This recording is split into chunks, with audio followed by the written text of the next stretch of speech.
하나님의 말씀 함께 읽겠습니다. 창세기 7장 1절에서 12절까지 말씀입니다. 다 함께 합독하겠습니다. 여호와께서 노아에게 이르시되 너와 내 온 집은 방주로 들어가라. 이 세대에서 내가 내 앞에 의로움을 내가 보았음이니라. 너는 모든 정결한 짐승은 암수 7씩 부정한 것은 암수 2씩을 내게로 데려오며 공중의 새도 암수 7씩을 데려와 그 씨를 온 지면에 유전하게 하라. 지금부터 7일이면 내가 40주야를 땅에 비를 내려 내가 지은 모든 생물을 지면에서 쓸어버리리라. 노아가 여호와께서 자기에게 명하신 대로 다 준행하였더라. 홍수가 땅에 있을 때에 노아가 600세라. 노아는 아들들과 아내와 며느리들과 함께 홍수를 피하여 방주에 들어갔고 정결한 짐승과 부정한 짐승과 새와 땅에 기는 모든 것은 하나님이 노아에게 명하신 대로 암수 2씩 노아에게 나와 방주로 들어갔으며 7일 후에 홍수가 땅에 덮이니 노아가 600세에 되던 해 둘째 달 곧 그 달 11일 날이라.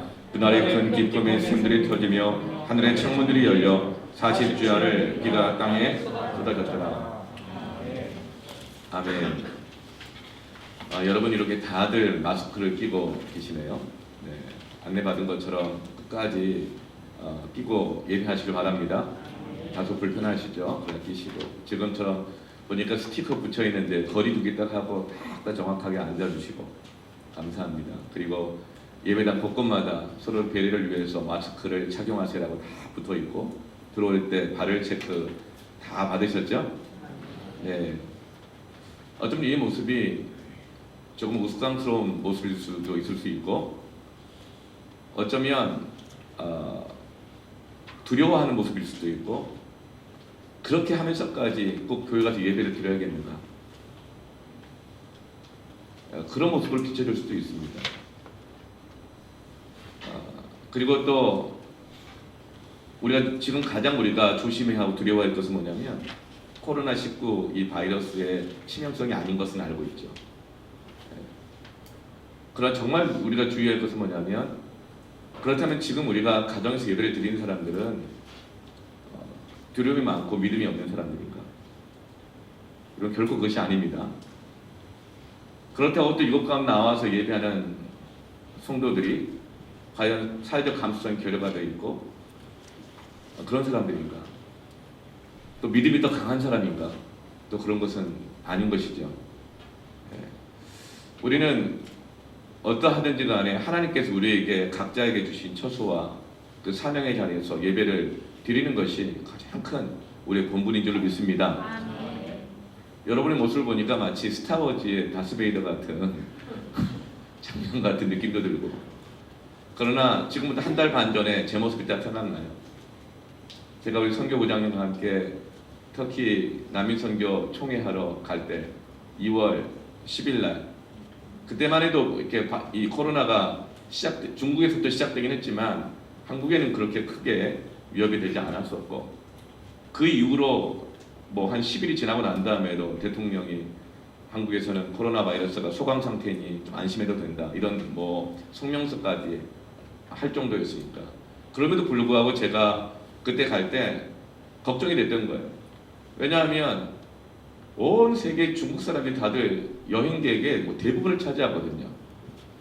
그래서 내가 선교하러 가지만 혹시라도 내가 공항에서 비행기에서 이 바이러스에 이렇게 접촉하게 되면 어떡할까? 내 몸이 아니잖아요. 그래서 저는 인천공항 갈 때부터 시작해가지고 마스크를 끼고 공항에서 2시간 동안 마스크를 안 벗었어요. 비행기를 탔어요. 카타르 항공 그 스튜어디스가 얘기를 하더라고요. 카타르 항공과 터키 지역은 청정 지역이니 걱정하지 않으셔도 된다고. 그래도 제 몸이 아니잖아요. 그래서 제가 비행기 타고 가는데 18시간 동안 마스크를 안 벗었습니다. 타자마자 우리 성도님들이 만들어준 세정제 있죠. 좌석 곳곳에 다 뿌려가지고 다 닦고 그것도 끝나지 않았어요. 좀 덥긴 해도 옷 위에다가 바람막이 잠바를 입고 모자 뒤집어 쓰고 안대 끼고 뭐 눈으로 뭐 어쩐다 그래가지고 안대 끼고 마스크 끼고 그리고 혹시라도 손으로 접촉할까봐 팔짱 끼고 이렇게 있었어요. 그 모습 보면 굉장히 우스꽝스러웠을 거예요. 18시간 그렇게 했어요. 돌아올 때 마찬가지입니다. 여러분, 그것이 믿음이 없어서일까요? 우리가 가정에서 예배를 드리든 교회에서 우리가 이렇게 예배를 드리든 가장 두려워할 것은 뭐냐면 이것을 가지고 서로 비난하고 판단하고 정죄하는 것입니다. 여러분, 우리는 어떤 모양이든지 어느 자리에 있든지 하나님을 예배하기를 원합니다. 아멘. 코로나19의 문제는 두려움의 문제가 아니라 불안의 문제입니다. 죽음의 문제가 아니라 불편의 문제입니다. 서로에게 피해를 끼치고 이 사회가 경제적인 어려움이라든가 여러 가지로 불편해지는 것을 불안해하는 것이죠. 지난주 WHO 국제보건기구에서는 코로나19 팬데믹을 선포했습니다. 세계 대유행을 선언했죠. 어제 뉴스를 보니까 스페인에서는 4,500만 전 국민이 이동을 금지하는 법령을 내렸습니다. 지금 세계 131개국에서 한국 입국을 금지했습니다. 오히려 한국은 지금 잦아들고 있는데 오히려 입국을 금지했습니다. 한국과 거리 두기를 결정한 것이죠. 지금 한국은 정부와 지자체와 시민들과 교회의 협력으로 지금 코로나가 막아지고 있고 잦아들고 있습니다. 그러나 그럼에도 불구하고 우리가 이렇게 예배를 드리는 것은 지역 감염에 대한 이 두려움과 비상으로 인해서 사상 초유의 교회마저도 예배 규모에 대한 축소, 조건부 허용, 지키지 않을 시에는 행정 조치를 발동한다는 이런 위기감이 있습니다. 저희 교회 현관에도 금요일 날 그런 공문이 딱 붙어 있더라고요. 저는 그것을 의논한 적도 없지만 하여튼 붙어 있더라고요. 그래서 우리가 더 철저하게 이렇게 그 사회와의 약속을 지켜가면서 불편하지만 안전을 위해서 이렇게 예배하는 것입니다. 지금 인천공항은 사상 초유로 비행기 한 대 뜨지 않고 텅 비어 있습니다. 우리 동네만 해도 가는 곳마다 밥을 좀 먹으려고 하는데 식당이 닫혀있는 가게들이 많이 있습니다. 그런데 어떤 또 식당이나 또 개업한 빵집 이런 데 가보니까 애들 데리고 마스크도 안 끼고 꽉꽉 차 있어요. 내가 걱정돼가지고 구출하는 심정으로 우리 교회 성도 한 명은 있어봐라 하고 내가 들어가서 살펴봤더니 다행히 우리 교회 성도는 없더라고요. 저기 빵집 개업하는 데 있잖아요. 꽉 차 있는 거예요. 서로 다니면서 배식하고 빵 찾고 그 좁은 데 앉아가지고 지금 코로나19의 재난이 이 나라만이 아니라 온 세계를 휩쓸고 있습니다. 이것은 뭘까? 지금 이 사회가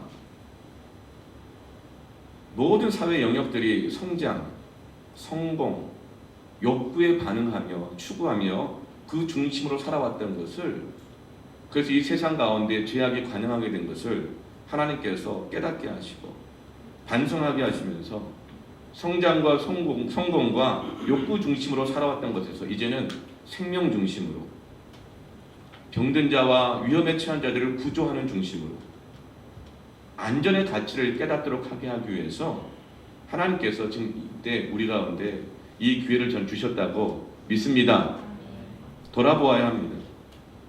그래서 저는 코로나19 이렇게 기도하다가요, 어느 순간 제가 방언이 나왔는지 발음이 바뀌더라고요. 코로나19에서 그러나19로 바뀌었습니다. 그러나19. 지금은 너무나도 불안하고 불편하고 혼란스럽고 어렵지만 하나님이 고난의 때 우리에게 한 뜻을 깨닫게 하여 주심으로 19, 19 한 영혼의 생명의 가치를 깨닫게 하시고 구원하게 하기를 원하시는 그러나 19이구나. 아멘. 저는 한 영혼의 생명의 가치를 깨닫게 하시고 성공보다 성장보다 떡으로만 살고 세상 모든 좋은 것을 보며 쫓아가고 욕구 중심으로 살면서 생명의 가치를 잃어버리고 한 영혼의 구원의 가치를 잃어버리고 예배의 가치를 잃어버리고 살아가는 우리들을 다시 한번 생명의 가치로, 사랑의 가치로, 구원과 구조와 도움과 협력과 배려와 안전하게 하시는 하나님의 가치로 우리를 바꾸기를 원하신다고 믿습니다. 아멘. 그것을 위해서 우리가 지금 무엇을 하고 있죠? 지금 가장 중요한 것은 이 사회적 거리두기입니다. 거리두기란 뭘까요? 이것은 질병본부나 이 방역책이나 현대 의료 측에서 나왔던 것이 아닙니다. 그보다 훨씬 몇백 년 전에 성경에서 먼저 이 전염병 방지를 위해서 사회적 거리두기를 먼저 말씀하고 계세요. 레위기 13장 46절 말씀입니다. 수천 년 전이죠, 이거는. 레위기는 모세 때 기록한 것이니까 적어도 지금부터 4,000년 전 이상 그때 하나님께서 우리에게 말씀해 주셨어요. 그때도 전염병이 있었거든요. 레위기 13장 46절 말씀에 병 있는 날 동안은 늘 부정할 것이라 감염될 수 있다는 거예요. 그래 그가 부정한즉 혼자 살되 진영 밖에서 살지니라. 진영 밖에서 사회적인 거리두기를 해야 된다고 하나님께서 말씀해주고 계십니다. 그러나 사람들이 자기의 욕구 중심으로 살다가 사회적 거리두기를 하지 않는 거예요. 그러다가 나중에 깨달은 것입니다. 여러분 거룩이란 뭘까요? 이것은 거룩법, 정결법, 구별법이라고도 말합니다. 거룩은 무엇이냐면 부정하게 하는 원인으로부터 부정한 것으로부터 거리를 두어 구별하는 것. 이것이 바로 거룩하게 되는 것입니다. 정결하게 되는 것이죠. 여러분 전염병이 돌 때는 전염병의 원인으로부터 거리를 두어야 합니다. 여러분 사회지자체가 이재명 도지사께서 그렇게 예배 규모를 축소하라 누구 마음대로 그렇죠? 예배를 제한하겠다. 그리고 조건부로 허용한 누구 마음대로 조건부 허용합니까? 예배를 그렇죠? 그럼에도 불구하고 그렇게 하지 않으면 강제 금지 행정 조치를 취하겠다. 공문 딱 붙여놨더라고요. 그것에 대해서 여러분 어떤 이는 종교 탄압이라고 해석할 수도 있어요. 그러나 여러분 저는 그것을 종교 탄압이라고 해석하지 않습니다. 그분은 그분대로 자신의 맡긴 사명을 충실히 감당하고 있는 줄로 믿습니다. 어쩌면 그건 역시도 하나님께서 우리를 보호하시는 방편일 수 있어요. 우리가 불편하지만 전염병이 있을 때는 전염병의 원인으로부터 사회적인 거리를 두어야 합니다. 구별되어야 삽니다. 거룩을 회복해야 산다는 하나님의 사인인 줄로 믿습니다. 면역력이 있으면 되죠. 그러나 여러분 면역력이 있으면 당장은 삽니다. 그러나 이와 같이 전염병의 팬데믹이 선언되면 면역력이 있어서 사는 게 아닙니다. 환경이 무너져버리고 먹을 것이 없어지고 경제가 무너지면 온 세상이 팬데믹으로 물에 잠겨버리게 되면 한동안 수영할 체력이 있다 하더라도 결국은 빠져 죽게 되는 것입니다. 여러분 이런 전염병의 재난의 팬데믹에 쓸려가려고 하지 않으면 여러분 거리두기를 구별됨을 거룩함을 회복해야 할 줄로 믿습니다. 지금은 학교 개학도 어찌 될지 모르겠어요. 내일과 모레 그 사이에 다시 개학을 연기한다 만다 지금 결정할 거예요. 지금 많은 전문가들은 이 코로나19 이 사태가 3월 한 달로 끝나지 않을 거라고 말합니다. 이미 지역 감염이 국부적으로 조금씩 진행되고 있기 때문에 계속적으로 감염자들은 나오게 될 것입니다. 많이 막 나오지는 않겠지만 그래서 3월 말이 피크고 4월 달도 계속될 것이고 5월 달까지도 여진이 있을 것이다. 그렇게 된다고 하면 2월부터 시작된 것은 2월, 3월, 4월, 5월 약 4개월 어쩌면 7월까지도 갈 수도 있다. 6개월. 여러분 이 사이에 우리는 지금 학교 개학도 연기하고 있고 교회 예배도 지금 이렇게 거리두기를 하며 예배를 드리고 있고 지금은 스포츠도 무관중으로 다 거리두기를 하고 있고 해외여행도 이제 가고 싶어도 못 가요. 131개국에서 우리나라 입국 금지시켰어요. 가고 싶어도 못 가는 거예요. 지금까지는 스포츠가 없으면 PC방 게임 못하면 해외여행 못 가면 친장 기업한 식당 가서 꼭 그거 먹어주지 않으면 뒤처지는 것 같고 못 살 것 같았던 욕구 중심으로 살아왔던 그 욕구로부터 여러분 거리 두기를 해야 할 줄로 믿습니다. 방주를 짓고 그 방주 안으로 들어가라는 하나님의 말씀 앞에 순종하시기를 축원합니다. 심지어는 예배당조차도 이렇게 거리 두기를 하고 있지 않습니까? 우리는 이 과정을 통해서 무엇보다도 욕구 중심에서 생명 중심으로, 성공 중심에서 구원 중심으로 바뀌어야 할 줄로 믿습니다. 1절 말씀에 하나님은 오늘 방주를 지으라고 명령하신 그 명령 다음에 이제는 방주에 들어가라는 두 번째 말씀을 노아에게 하고 계십니다. 너는 내 가족을 이끌고 내 방주로 들어가라.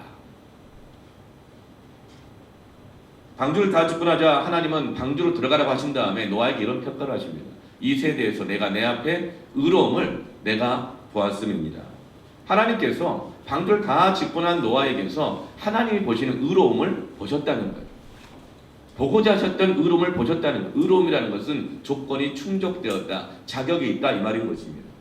그러니까 하나님께서 노아를 선택하셔서 방주를 짓게 하셨던 그 자격, 그 조건, 이 세상의 구원을 다시금 노아로부터 시작할 수 있는 그 조건이 충분히 구비된 사람이라는 것을 보셨다는 것입니다. 노아가 방주를 짓는데 120년 걸렸습니다. 방주 짓기 시작하기 전에 하나님이 보셨던 것이 무엇이죠? 노아가 당대에 흠이 없는 사람이었다. 세상 시류에 흘러가지 않는 사람이었다. 욕구 중심으로 살아가고 타락과 쾌락과 음란과 거짓과 정욕 가운데 하나님 사랑하는 것보다 돈을 더 사랑하고 쾌락 사랑하기를, 세상의 즐거움을 통해서 즐거움을 얻는 것을 예배를 드리고 하나님 사랑하는 것보다 더 사랑했던 이 시류에 흘러가지 않고 당대에도 그런 상황 속에서도 하나님 앞에 흠없이 살려고 했던 그 노아가 방주 짓기 전 120년 전의 노아였는데, 방주 짓는 120년 동안 여전히 노아는 고독해도 사람들이 비난하고 사회성이 결여되어 있다고 말을 해도 묵묵히 순종하며 방주를 다 지은 노아. 사람은 처음은 누구나 잘 시작하지만 끝까지 그렇게 잘 순종하는 사람 별로 없습니다. 그 신실한 그 노아의 모습을 보고 하나님은 네가 얼마나 힘들었겠니? 이 사회 속에서 이 사회에 쓸려가지 않고 살아가려고 사명 감당하려고 살아왔던 너 얼마나 힘들었겠니? 이제 내가 너에게서 의로움을 보았다.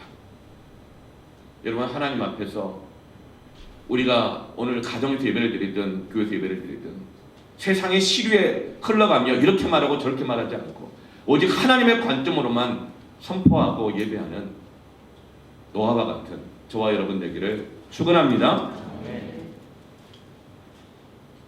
하나님은 왜 노아와 가족들에게 방주로 들어가라고 하셨을까? 왜 이 사회적 거리를 두게 하셨을까? 첫 번째로 그것은 하나님과의 관계를 새롭게 하기 원하셨습니다. 단순하게는 이 홍수의 심판으로부터 그 가족을 구원하시기 원하셨기 때문에 살 수 있는 유일한 방법은 방주에 들어가는 것이죠. 그러나 그것은 너무나도 기본적인 것이고 사회적 이 거리두기를 하게 하시는 것은 생존보다도 더 중요한, 더 깊은 뜻이 있습니다. 그것은 창세기 6장 18절에 말씀하시는 것처럼 그러나 너와는 내가 내 언약을 세우리니 이는 내 아들들과 내 아내와 내 며느리들과 함께 그 방주로 들어가고. 무엇을 하게 하기 위해서 방주로 들어가게 하셨죠? 생존하게 하실 뿐만 아니라 내가 내 언약을 세우기 위해서 방주에 들어가라. 이 방주 속에서 너와 새 언약을 세우겠다는 것입니다. 언약이라는 단어가 중요해요. 이 말은 관계를 새롭게 하시겠다는 것입니다. 왜냐하면 지금 거리를 둔다 하더라도, 지금 네가 방주에 들어가서 잠깐은 산다 하더라도, 방주에서 나오게 되어지면 다시 너는 변하지 않은 세상을 만나게 될 것이다. 죄악과 만나게 될 것이고 또다시 살아가다 보면은 이 세상의 욕구와 정욕과 만나게 될 것이다. 또 가고 싶게 될 것이고 또 먹고 싶게 될 것이고 또 그거를 하지 않으면 너무 슬프고 비참하고 불행한 것 같은 그런 세상의 시류와 만나게 될 것이다. 그렇다면 그 신앙으로는 너와 내 가족을 구원할 수가 없다. 하나님께서 방주를 만드시는 것은 노아뿐만 아니라 노아와 함께한 그 가족들을 구원하기를 원하셨습니다. 그 가족의 구원을 통해서 다시금 새롭게 시작하시는 온 인류의 구원을 다시금 시작하시는 것이죠. 방주에서 새 언약을 다시금 맺으시는 이유는 지금 너의 그 상태로는 또 산다 하더라도 내 가족을 구원할 만한 믿음의 상태가 안 된다. 지금의 상태로는 너와 내 가족을 구원할 수 없다. 사는 것만이 중요한 것이 아니다. 구원에 이르러야 한다. 네가 그토록 소중히 여기는 그 가족을 지금 너의 그 신앙으로는 새롭게 언약을 바꾸지 않고서는, 관계를 새롭게 하지 않고서는, 지금 네가 하나님과 맺어왔던 그 관계를 완전히 새롭게 바꾸지 않고서는 너의 가족을 구원할 수 없다. 나는 방주를 만들어서 세상과 거리를 두게 하고 너를 생존하게 할 뿐만 아니라 이 안에서 너와 내 집을 구원하고 온 인류를 구원하기를 원하는 하나님과의 새로운 관계를 맺기를 원한다. 여러분, 코로나19의 이 팬데믹 상황 가운데서, 이 예배 가운데서 하나님과 새 언약을 맺기를 축원합니다. 하나님과 관계가 완전히 새로워지기를 축원합니다. 우리가 이 하나님의 말씀대로 방주에 들어가서 이 언약대로 하나님께 예배할 때 하나님과의 새로운 관계가 회복되어지면 반드시 주 예수를 믿으면 너와 내 집이 구원을 얻으리라. 이 약속의 말씀이 이루어질 줄로 믿습니다. 민수기 23장 19절 말씀처럼 하나님은 사람이 아니시니 거짓말을 하지 않으시고 인생이 아니시니 후회가 없으시고 어찌 그 말씀하신 바를 행하지 않으시며 하신 말씀을 실행하지 않으시랴. 여러분, 우리의 신앙이 지금 하나님과 맺었던 관계가, 예배가 내 신앙 생존할 정도는 되지만 과연 내 가족, 내 이웃을 구원할 만한 신앙, 예배, 하나님과 관계가 될까요? 이것이 바로 하나님께서 우리에게 방주로 들어가라고 하시는 이유인 것입니다. 뉴스에 얼마나 크게 나오든지 신천지 졸업식 현장, 신천지 총회 현장, 10만 명이 한꺼번에 졸업을 하는데, 신천지 비공식적 34만 여 명의 신도들 중에 60%가 20대라고 그러잖아요. 그 약 20만 명입니다. 캠퍼스 선교단체 청년들 다 어디 갔어요?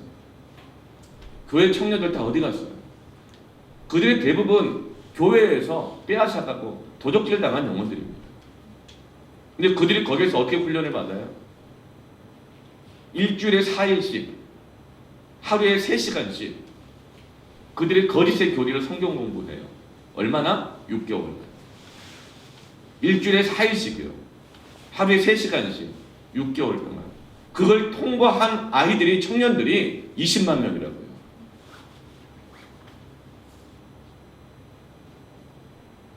그리스도인들이, 부모들이, 청년들이, 자녀들이 욕구대로 살고 예배 가치를 잃어버리고 살아가는 이때에 그 정도와의 하나님과의 관계 속에서 과연 너는 살지 모르지만 내 가족을 구원할 수 있겠는가? 이 인류를 구원할 수 있겠는가? 선교가 이슈나 장식품이 아니라 땅까지 복음을 전하기를 원하시는 하나님의 그 사명을 감당할 수 있는 하나님과의 관계가 되겠는가?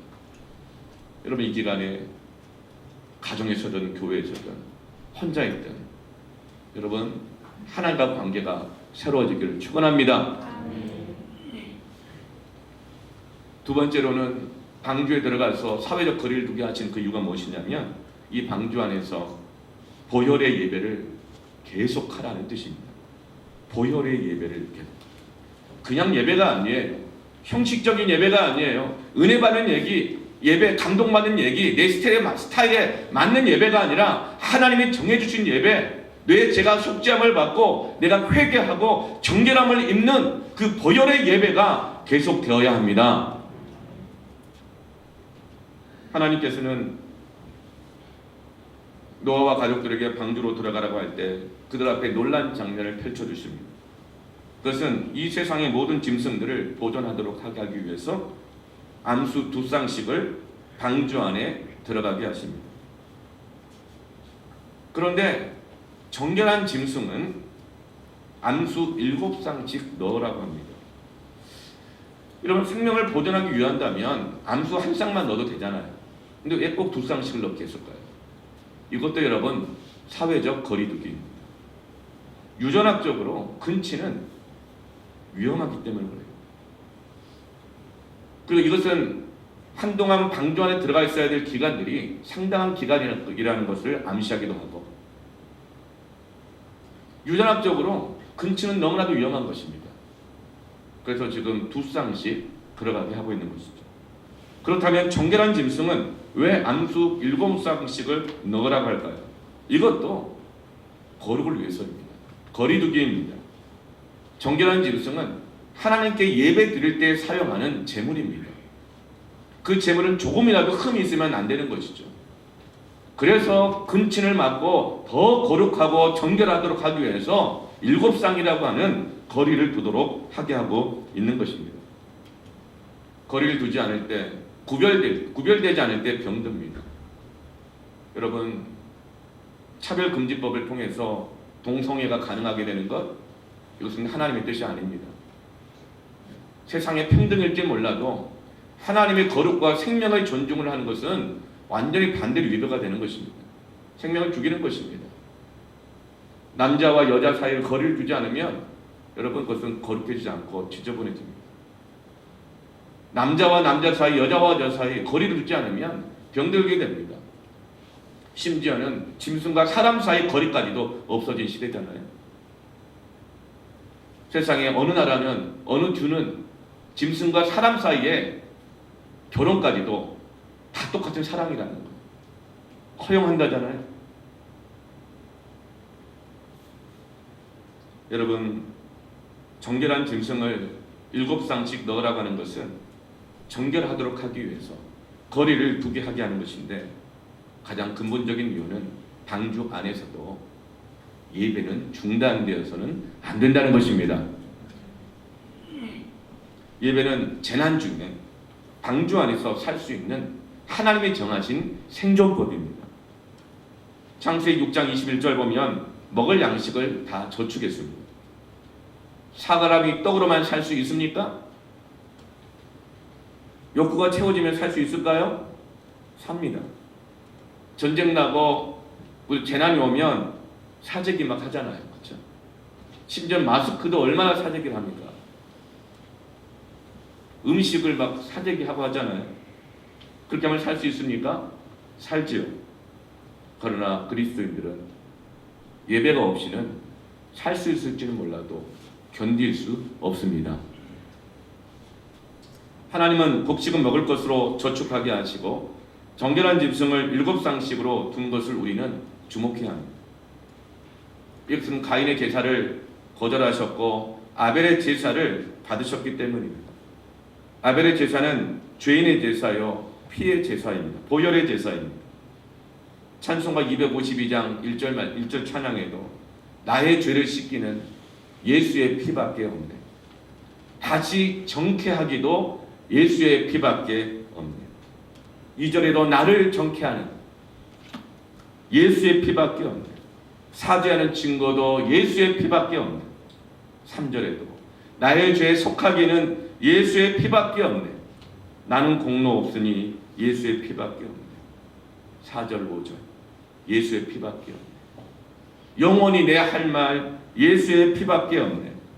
여러분, 우리가 예배 가운데서 감동되는 예배, 내 스타일에 맞는 예배, 내 구미에 맞는 예배, 그 예배로는 너 혼자 겨울 살지 모르지만 너의 가족을 구원할 수 없고 인류를 구원할 수 없고 땅까지 복음을 전할 수 없고 영원토록 내 할 말 예수의 피밖에 없네. 하나님이 정하여 준 예배, 나의 모든 죄악과 인생과 나의 모든 문제를 해결하는 것은 예수의 피밖에 없네. 하나님이 정해주신 예배인 것입니다. 그래서 우리는 어린 양의 피로 산제사를 드리는 거예요. 저희는 곡식으로 드리는 제사가 아니라 피의 제사를 드리는 거죠. 여러분, 홍수라고 하는 어쩔 수 없는 특수한 상황이 생겼어요. 그러나 예배는 중단하지 않는다는 것입니다. 가정에서든 교회에서든 직장에서든. 지금 코로나19는 유사일에 겪어보지 못한 특별한 사태입니다. 우리가 그런 걸 많이 겪어왔죠. 처음은 아니죠. 1997년 저는 10월에 결혼했는데, 결혼한 그해, 결혼하기도 전에 IMF가 터졌어요. 얼마나 어렵던지. 여러분, 그 IMF 때 사람들 다 어디 간 줄 아세요? 다 방주로 들어갔어요. 전부 다 기도 들어가고요. 그때 오히려 교회 떠났던 사람들이 교회로 돌아오고, 철학기도마다 가득 차고 막 새벽 기도가 나오기 시작하고 주여 주여 외치기 시작하고요. 주일 예배 목숨 걸고 나오기 시작하고요. 그러나 지금은 그러면 안 되죠. 왜죠? 사회적 거리두기 해야 됩니다. IMF 같은 재난이 아니니까. 이건 전염병의 재난입니다. 그러면서 그들은 기도원에서 재난을 만날 때마다 저마다 하나님이 주시는 그 방주 안에서 소망 없는 세상과 사회적 거리를 두고 예배하며 예수의 피를 주장하고 선포하면서 회개하면서 하나님께서 새롭게 시작하게 하시는 그날을 기다린 것입니다. 6.25 때 피난 나왔던 가족들이 많아요. 저희 부모님 세대들이 다 그렇죠. 들어보면 피난 중에 먹을 것이 없고 입을 것이 없고, 그때는 교회도 없잖아요. 건물도 없고 예배당도 없어요. 피아노도 없고 의자도 없고 아무것도 없어요. 그러나 주일이 되면 길거리에 앉아서 쌀은 못 챙겨가도 목숨처럼 품고왔던 성경 찬송 들고 가족들이 함께 모여 길거리에서 나무 밑에서 바위 속에서 주일을 기억하면서 예배를 드렸습니다. 여러분, 예배는 중단되어서는 안 됩니다. 교회에 여러 프로그램이 많이 있어요. 우리의 삶들에 중요한 것들이 많이 있습니다. 그러나 여러분, 먹을 것은 좀 못 먹고 여행은 못 가도 교회에서 계획된 양육은 못 받는다 하더라도 어디서든 예배는 계속되어야 합니다.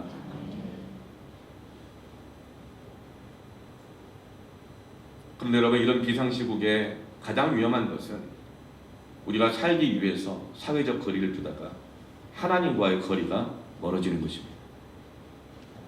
예배가 중단되거나 길어질수록 예배가 소홀히 되거나 위기감이 줄어들수록 그러다가 예배가 없어질 수 있는 가능성이 농후하다는 것은 우리의 내면에서 알고 있습니다. 우리의 살아왔던 걸 봐도 알 수 있어요. 하나님과 거리를 두면 얼마든지 우리는 또다시 우리 안에서 예배가 쥐도새도 모르게 없어질 수 있어요. 하나님을 의지하는 마음, 경건한 마음, 거룩을 추구하고 세상 영광과 소망과 성공이 아니라 하나님의 뜻과 그 거룩함을 추구했던 삶, 진짜 그 살아있는 예배가 우리 안에서는 언제든지 사라질 수 있는 가능성이 있는 것입니다. 그래서 우리는 지금도 이렇게 몸부림하면서 세상이 뭐라고 하든지 간에 가정에서 예배를 드리고 교회에서도 예배를 드리고, 이 산도 저 산도 아닌 장소에 국한되지 않은 예배, 신령과 진정으로 드리는 예배를 중단 없이 드리기를 원하는 것입니다. 그 순간 가정이, 그 순간 오늘도 어쩌면 직장 나와서 일하는 분들이 있어요. 그 직장이, 그리고 이 예배당이 방주가 되는 것입니다. 거리마다 저녁까지 약국 앞에서, 가게 앞에서 마스크를 사려는 긴 줄들을 보면서 전 목이 메더라고요. 목마른 사슴이 시냇물을 찾기에 갈급한 같이 그 갈급함들이 있더라고요. 불편해지기 싫고 남에게 피해주기 싫고 마스크가 없으면 남한테 눈총받기 싫고, 죽지 않는다는 걸 안다 하더라도 죽음에 대한 두려움 때문이 아니라 불편해지고 불편 끼치고 눈총받고 이게 너무 싫은 거죠. 그래서 그 갈급함으로 마스크 살려고 줄을 쭉 서 있더랍니다. 조금이라도 늦출까봐 거리 두기하라고 했는데도 불구하고 따닥따닥 붙여가지고 누가 새치기 할까봐 간격을 안 주고 막 그렇게 큰 소리를 외치지 말라 그랬는데 뭐 마스크 없다고 막 소리를 지르고. 우리가 이따 통성 기도할 때도 마스크 벗지 말고 기도하십시오. 소리 질러 기도하지 마시고 정말 힘들고 어려울 때 입을 뒤집어서 끄끄 기도했던 것처럼 여러분 그렇게 기도하시길 바랍니다. 그런데도 불구하고 막 따닥따닥 붙어가지고 새치기 안 당하려고 막 양보심이 어디 있어요. 눈총 받는 게 제일 싫은데 막 소리 지르고 싸우고 뭐 그 약사가 뭐 죄가 있다 약사한테 막 화를 내고 막 멱살 잡고 그러다가 그냥 70대 어떤 나이 드신 분이 그것 때문에 쓰러져 버리시고 길에서 사람들이 이렇게 정죄당하는 걸 이렇게 싫어해요. 누구한테 눈치 먹는 걸 이렇게 싫어해요. 그래서 그 목마른 사슴처럼 마스크 찾아 칼급한 같이 푸른 초장이 아니라 약국 앞에 편의점 앞에 줄 서고 있는 것입니다. 여러분 우리가 하나님의 은혜에 이렇게 갈급하기를 원합니다. 코로나19 사태가 시작되면서부터 새벽기도의 음성 파일을 새벽마다 보냅니다. 온라인 동영상을 지금도 각 가정으로 처소로 송출하고 있습니다. 여러 가지 방법을 통해서 사회적 거리를 두게 하면서도 예배를 드리고 있는 여러 가지 방법, 마스크 끼고 세정하고 발열 체크하고 이렇게 다 지금 의자에 스티커 붙여가지고 정해진 자리에 거리 두게 하게 하고, 이것이야말로 7쌍의 정결한 짐승을 방주로 들여서 보혈의 예배가 끊어지지 않게 하시는 하나님의 은혜라고 믿습니다.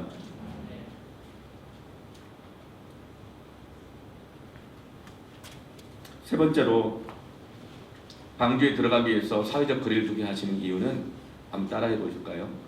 하나님의 기업 속에 들어가라. 방주 안에 들어가는 것과 하나님의 기업 속에 들어간다는 게 뭘까? 여러분 그 많은 짐승들이 노아의 방주 안에 들어갔던 그 기간은 딱 7일 동안이었습니다. 7일 동안 그 수십만의 이 짐승들이 다 들어갔어요.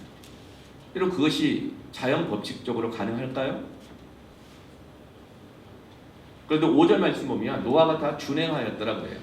준행하였다는 이 말은 하나님의 말씀이 그대로 다 이루어졌다는 뜻입니다. 어떻게 이것이 가능할까요? 여러분 생각해 보세요. 개미 때 사람이 시키지 않고 훈련도 안 시켰는데 때려치어 다녀요. 2주 전인가 제가 한 새벽 한 2시쯤인가 이 목양실에서 기도하고 말씀 읽고 있었는데 끼룩끼룩끼룩 막 소리가 나는 거예요. 뭔가 했더니 교회 바로 앞에 있는 큰 논 있잖아요. 1000평짜리 논. 거기에 기러기 때 이제 철새들이 쫙 앉아있더라고요. 장관에 끼룩끼룩 얼마나 시끄럽던지. 그래서 제가 나가지고 와 이걸 했더니요 쫙 날아가는데 때를 지어서 다 흩어지지 않더라고. 흩어져서 지 살겠다 여기저기 도망가는 게 아니라 때를 지어서 쫙 날더라고요. 여러분처럼 비록 소수의 규모이지만 때를 지어서 이렇게 들어오시는 것처럼 마스크 다 끼고 들어오는 것처럼 벌떼들을 보세요. 자연 안에는 하나님의 명령이 지금도 있습니다. 어떻게 단 7일 동안 그 수많은 짐승들이 방주 안으로 다 들어와요? 모든 동물들에게 하나님이 명령하신 것입니다. 만일 노아가 동물을 다 잡으러 다녔다면 잡으러 다니면서 사자야 이제 곧 비가 올 거야. 들어와야 돼. 너만 특별히 너희 두 가정만 특별히 데리고 들어갈게. 설득하고 쫓아다니고 하늘을 봐요. 무슨 비가 와요. 나는 사슴을 잡아먹을 거야 하고 뛰어가면 안 돼. 막 또 쫓아가고. 그래서 한 놈 잡아오면 또 한 놈이 막 도망가고 겨우 두 놈 잡아오면 서로 안 맞다고 막 싸우고. 노아가 있다면 그렇게 불가능했을 거예요. 그러나 이것이 가능한 이유가 뭘까요? 창세기 8장 1절 말씀. 하나님이 노아와 그와 함께 방주에 있는 모든 들짐승과 가축들을 어떻게 하사? 기억하셨어요. 이 기억하셨다는 단어는 관심을 가지셨다. 잊어버리지 않으셨다. 다 아신다. 뿐만 아니라 다 알고 한 마리, 두 마리, 세 마리 세시면서 관리하시고 간섭하시고 통치하신다는 뜻입니다. 노아가 찾아간 것이 아니고 동물들이 나온 거예요. 그래서 모든 동물이 방주 안에 다 들어갔고 방을 따지지 않았어요. 난 트윈 주세요. 난 더블 주세요. 난 싱글 주세요. 나는 왜 뷰가 이래요? 지금 다 아시죠? 뷰 되게 중요하거든요. 따지지 않았어요. 사람은 욕구 중심을 살 때 하나님 뜻보다 그게 더 중요할 때 막 따지고 싸워요. 같은 방 안에 들어놨지만 서로 잡아먹고 다르다고 막 싸우고 이렇게 하지 않았어요. 저축한 양식을 나눠서 먹으면서 서로 잡아먹지 않고 그 답답한 방주 안에 있을 수 있었던 것입니다. 노아와 그 7가족 총 8명이 어떻게 그 수많은 짐승들을 먹이고 그 많은 짐승들을 다 관리할 수 있겠어요? 못해요. 방주 안에 있는 그 363일 동안 하나님이 짐승들 하나하나까지도 다 기억하시고 관리하시고 하나님의 통치 가운데 363일을 그 안에 들어가 있게 하신 것입니다. 그 안에서 노아의 가족들은 뭘 했을까요? 예배한 것입니다. 예배한 것입니다. 만일 제가요 연말마다 그렇게 하고 있지만 많이 다소 빈도가 줄었어요. 제가 계속해서 성도 여러분 쫓아다니면서 집사님 교사하셔야겠어요. 집사님은 이 직분 좀 하셨으면 좋겠어요.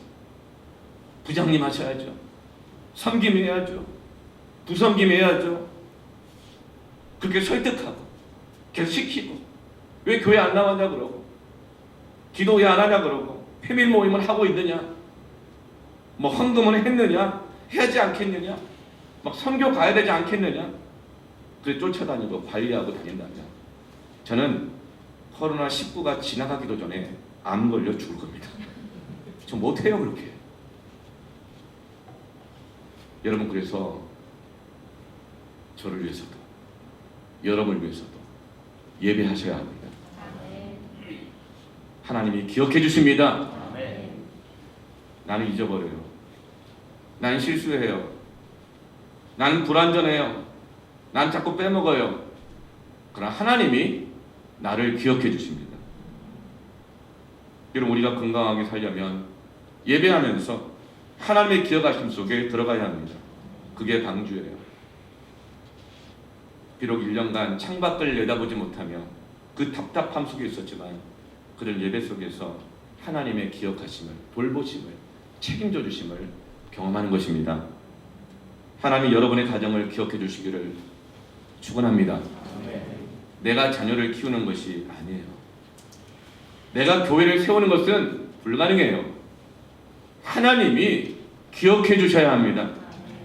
하나님이 키워주시면 그렇게 내가 쫓아다니고 끌고 와도 내 옆에서 겨우 와서 뭐 사준다 그러면 옆에 앉아있고 와 있으면서 그냥 막 졸고 있고 그랬던 아니다. 하나님이 기억해 주시면 우리가 예배 가운데 하나님이 기억하게 하시면 새벽을 깨우고 선교를 가고 예배하고 눈물로 기도하는 자녀가 될 것입니다. 우리 교회가 어떤 재난과 환경 속에서도 싸우지 않고 비난하고 정죄하지 않고 갈등하고 깨지지 않고 너와 내 집뿐만 아니라 온 세상을 구원하는 이 사명을 감당할 수 있는 그 교회가 될 거라고 믿습니다. 이것이 방주로 들어가라고 하신 하나님의 뜻인 거예요. 6절부터 9절 보면 이제 배 안으로 모든 걸 들어갔죠. 근데 문제는 마지막 그 7일 동안 짐승들이 다 들어오는 기적과 흥분이 있었지만 동시에 홍수의 사인이 전혀 보이지 않았다는 것입니다. 여러분 이때 하나님의 사람이었던 노아는 의심이 안 생겼을까요? 근심이 없을까요? 의심이 되고 근심이 됩니다. 여러분, 지금 이런 예배를 계속 드릴 때 세상 사람들이 이렇게 말해요. 그냥 기독교인들이 목사들이 그냥 헌금 안 나올까봐 그것 때문에 이렇게 예배를 온라인 예배를 하는 걸 어떻게 반대하고 교회를 어떻게 모이게 하려고 한다. 이런 그 세상의 평가입니다. 만약 정말 그렇다면 진짜 목사는 목사겠죠. 사꾼이겠죠. 그러나 우리의 생존은 돈에 달려있지 않고 예배에 달려있는 줄 믿습니다. 어디서든지 예배는 중단해서는 안 돼요. 이 회중교회는 하나님의 거룩한 예배의 시스템이에요. 질병관리본부도 의료체계 시스템이 무너진 것을 가장 두려워합니다. 아무리 국지적으로 막아도 의료체계와 시스템이 세워지지 않고 무너지면 아무 힘도 발휘하지 못하는 겁니다. 교회는 하나님이 세우신 거룩한 방주입니다. 또 여러분의 가정도 하나님이 세우신 거룩한 방주입니다. 이 거리가 멀어져서는 안 됩니다. 이 거룩한 시스템이 끊어져서는 안 됩니다. 저마다 우리는 부르신 사명의 자리에서 예배를 사수할지어다. 노아는 근심되고 의심도 되고 갈등했을 거예요. 왜냐하면 이 수많은 짐승들이 들어왔는데 책임감이 얼마나 커요. 이거 어떻게 하지? 그냥 당장 비도 안 오네. 들어오라고 했는데 비가 안 오네. 근심이 되죠. 내가 미친 게 아닐까? 내가 이렇게 하는 걸 잘하는 것일까? 이 길을 계속 이런 식으로 가야 되는 것이 맞나? 이 갈등은 여러분 믿음 없음이 아니라 정상입니다. 하나님의 일이 이루어지기를 원하는 근심은 여러분 하나님을 향한 열심입니다. 고린도서 말씀처럼 하나님의 열심은 결코 헛되는 법이 없느니라. 하나님의 일에 대한 근심은 결코 헛되지 않느니라. 바울의 뜻. 여러분 그때 노아가 뭘 합니까? 예배하며 기다리죠. 여러분 이 방주 안에서 예배하며 하나님의 때를 기다리시기를 축원합니다. 아멘. 자 다시 함께 기도하겠습니다. 열왕기상 18장 41절 46절에 엘리야가 850명의 바알 우상 선지자들과의 예배의 대결에서 승리하고 난 다음에 아방에게 선포했어요. 장담했어요. 큰 빗소리가 있나이다. 장담했어요. 이제 곧 비가 올 거라고. 그런데 비가 안 오는 거예요. 그때 엘리야가 뭐예요? 갈멜산 꼭대기로 올라가서 땅에 꿇어 엎드려 그의 얼굴을 무릎 사이에 넣고 기도하기 시작합니다. 그 무릎 사이가, 그 얼굴을 무릎 사이가 그것이 바로 엘리야의 방주입니다. 엘리야의 방주 안에 들어가는 것입니다. 갈멜산 꼭대기에서요. 그러나 비가 안 오는 거예요. 사환에게 시킵니다. 바다 쪽을 보라. 비가 오는 좀 소식 좀 알려줘라. 사환이 말합니다. 아무것도 없나이다. 그러자 엘리야가 포기하지 않고 말합니다. 7번까지 다시 가라. 이 기간이 아무리 길어진다 하더라도 포기하지 말고 그 골방을 방주를 포기하지 말고 계속 기도하고 예배하라. 기다리라. 믿음은 에무나, 기다림, 버팀입니다. 그러자 7번째 이르러서는 바다에서 사람의 손바닥만한 구름이 일어나니 지금 이 손바닥만큼씩 확진자가 줄어들고 있잖아요. 그러자 엘리야가 선포합니다. 이르되 올라가 아합에게 말하기를 비에 막히지 않도록 마차를 가지고 갖추고 내려가서 하라니라. 이제 비가 올 거라고 선포합니다. 하나님의 새로운 시작이 시작된다고 선포합니다. 그러자 그 선포 이후에 조금 후에 구름과 바람이 일어나서 큰 비가 내리자 46절에 여호와의 능력이 엘리야에게 임하매 그가 허리를 동이고 이스라엘로 들어가는 곳까지 아합 앞에서 어떻게 하였더라? 달려갔더라. 완전히 회복된 줄로 믿습니다. 오늘 본문 창세기 7장 10절에 7일 후에 홍수가 땅에 덮이니 하루아침에 기적이 오는 것입니다. 우리는 그날을 인내하며 예배하며 기다리십시다. 예배를 중단하지 말고 기다리십시다. 저는 하나님의 일로 근심이 많아요. 대구 소식들이 가슴을 아프게 했고, 마스크 살려는 그 줄 앞에서 차를 한참 멈춰놓고 보면서 눈물이 나고 목이 메이더라고요. 터키에서 온 난민 소식, 유럽으로 건너가려고 유럽 국경까지 갔다가 되돌아왔어요. 되돌아와 보니 그나마 있던 일자리, 비정규직 일자리까지 다 없어졌어요. 먹고 살 길이 막막해요. 다시 그렇게 바다를 건너서 가겠다고 또 출발했어요. 그러자 바흐럼 사역자가 있는 그 교회는 모든 성도가 한 명도 없어졌어요. 유럽 가겠다고 다 떠나버린 거예요.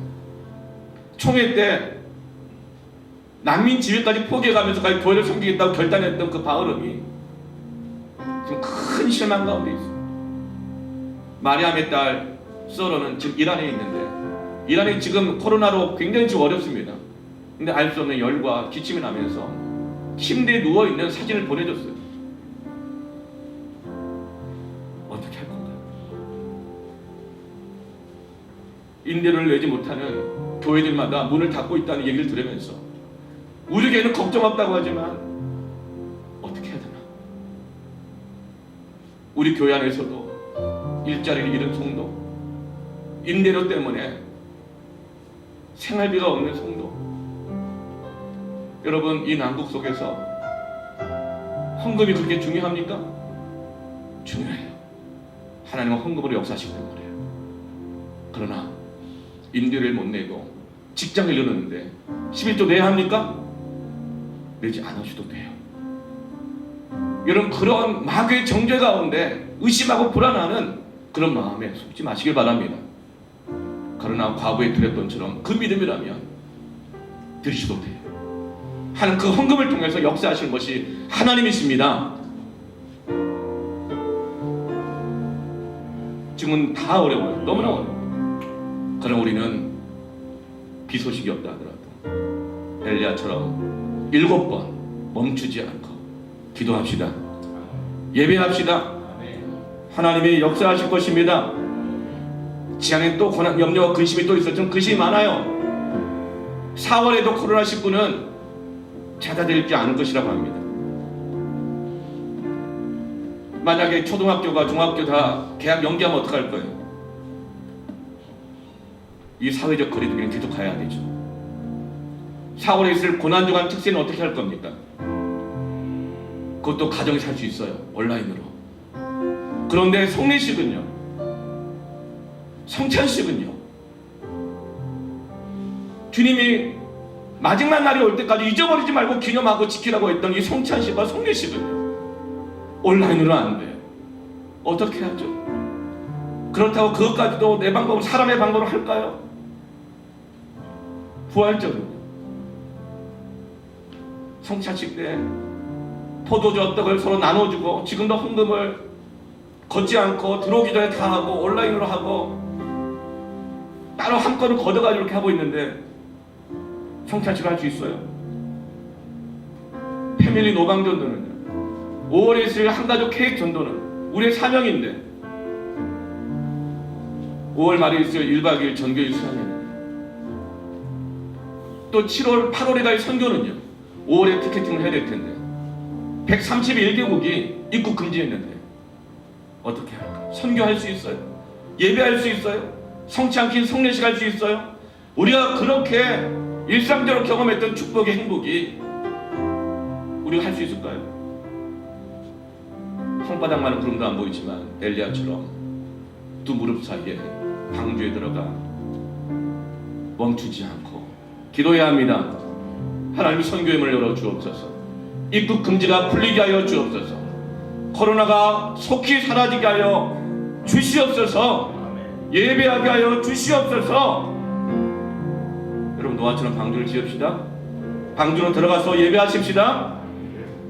같이 함께 찬양하면서 기도했으면 좋겠어요. 지극히 높은 주님의